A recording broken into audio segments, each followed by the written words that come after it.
Welcome to this brief tutorial on enabling and managing dynamic rates. To enable dynamic rates, please follow these steps.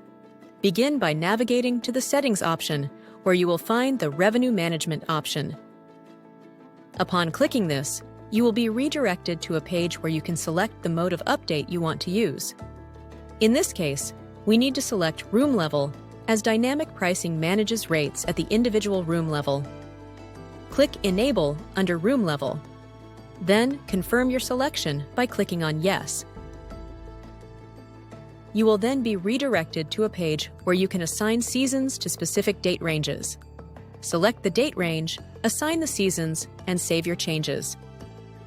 Now, we need to move to the pricing module for the rooms. Here, click on Rate. You will be redirected to a page where you can select all the room types and assign different pricing according to the available rooms.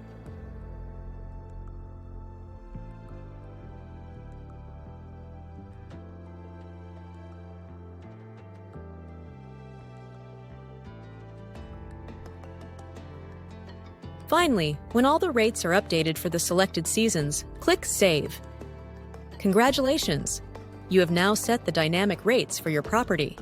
The rates will dynamically change in accordance with the availability of the rooms.